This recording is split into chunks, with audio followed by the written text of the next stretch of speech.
Hello guys! Welcome to my YouTube channel. I am Teacher Miles. Kung bago ka pa lang sa aking channel, huwag mo kalimutang mag-like, subscribe, and don't forget to push the notification bell para lagi kang updated sa aking mga videos. Shoutout muna tayo guys from Andres Soriano Memorial Elementary School.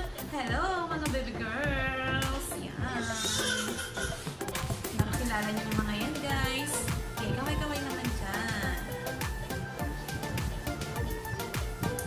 For today's video guys, ay tuturuan ko kayo kung paano pa tayong gumawa ng YouTube intro. So sa mga wala pang mga YouTube intros dyan guys, ito na ang magandang balita para sa inyo. Panoorin po ninyo hanggang sa dulo para naman po may matutunan kayo at mai-apply ninyo ito sa inyong mga YouTube videos. So kung ready ka na, tara na! Hi guys! Ngayon ay ipapakita ko sa inyo at ituturo ko sa inyo kung paano tayo mag-create ng mga awesome intros. First of all guys, kailangan ma-download natin itong Intro Maker. Ito guys, sa Play Store. Okay? So once na na-download na po natin siya, i-open po natin itong Intro Maker. So once na-open po natin siya, ito po ang inyong makikita. Ayan guys, napakarami ng mga pre-created na ng mga intros dito. Ang gaganda guys, ang gagawin na lang po natin is mag-i-edit na lang po tayo nang walang kahirap-hirap. Okay, so try natin po itong mga popular intros. Pipili tayo dito ng isa na i-edit natin. Take note guys, huwag po nating pipiliin yung may mga tatak na VIP. Dahil lang may VIP po, ibig sabihin, may bayad po yon. So, kung may pambayad kayo, okay lang. Pero kung nagtitipid po tayo, doon na tayo sa mga free. Marami pong magaganda na free naman siya. So, try natin itong isa. Ayan guys, may check mark na siya. Ibig sabihin, na i-download ko na po yan. So, kapag hindi pa po siya na-download, may arrow down po kayo makikita. Ito naman pong may lock, naka-VIP po siya. So, kung gusto niyo yan, may bayad po yan. Okay lang po. So, ipapakita ko lang po dito sa inyo yung free. Try natin itong free. Ayan. Kapag na-open nyo na guys, ito po yung makikita ninyo. Try natin i-play.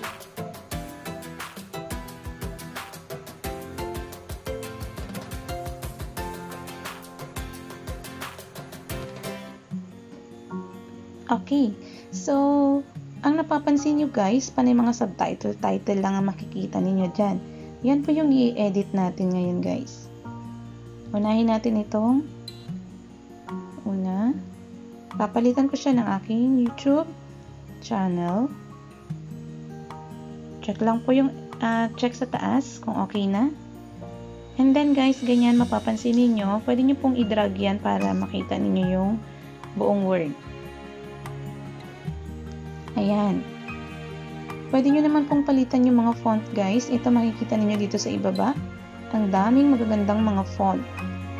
Ayan. Gamitin lang po natin yung mga free. Para tipid. So try natin ito guys kung free siya. Ayan. VIP po siya. Doon balik tayo sa free lang. Hanap tayo ng free font.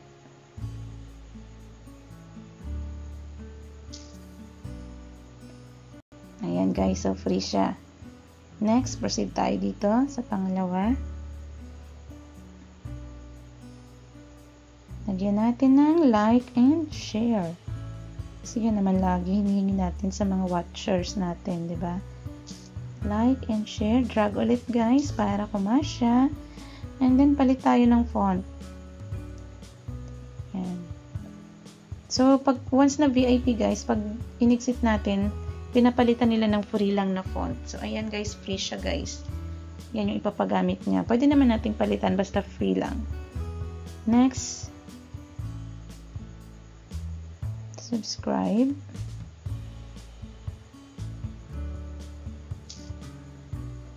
So, hanap tayo ng iba pang font.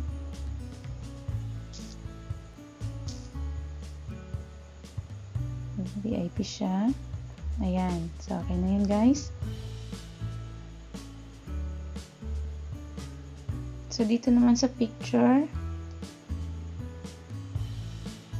hanap tayo ng mga free lang.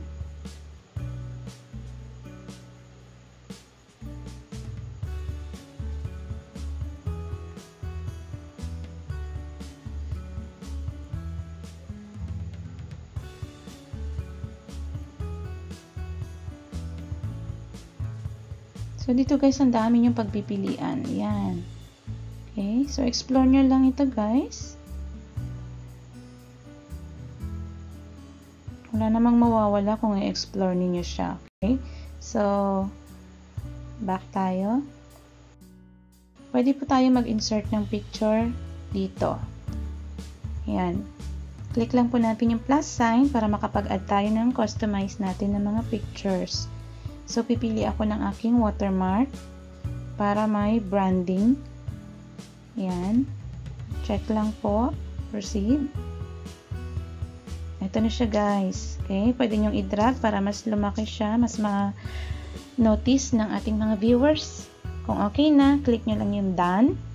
And then ngayon guys, i-adjust natin siya. Yan. So, itong picture na isa, wala naman yatang laman. Okay lang. Ito naman guys, para hindi siya nag-overlap dun sa picture, i-drag lang natin. Okay, para hindi siya, ayan, so napansin niyo. Okay, so hindi na siya nag-overlap dun sa picture.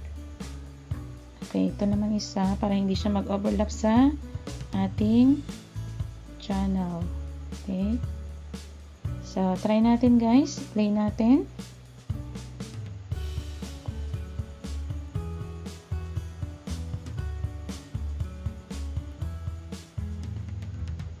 Yun.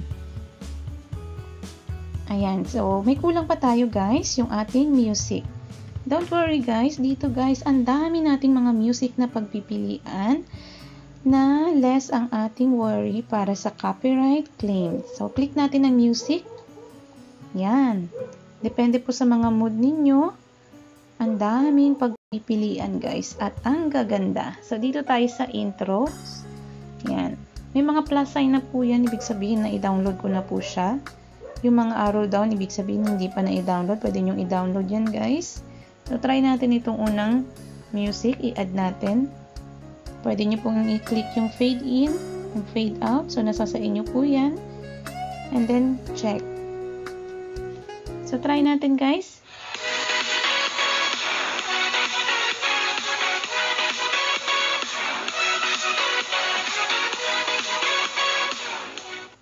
Yun. Okay?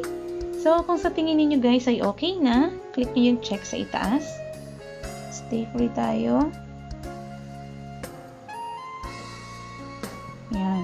In-export na po yung video natin. Huwag po tayong lalabas sa application para tuloy-tuloy yung pag-save ng ating intro.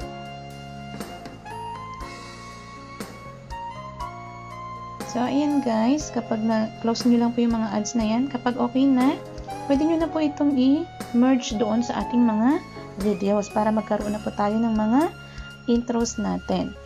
Take note guys, ito yung credit info sa ibabang part makikita. Huwag po ninyong kalimutang i-copy at i-paste doon sa description ng inyong mga videos na i-upload gamit ang intros na inyong ginawa para safe po tayo sa mga copyright claims. So, every time na may music tayo na gagamitin from intro maker, may mga credit info po yan na lalabas once na na-save natin. At pwede nating i-copy and paste doon sa ating mga videos na i-upload to avoid copyright issues and of course to support the artist. Okay? So, try nating i-preview yung ating ginawa.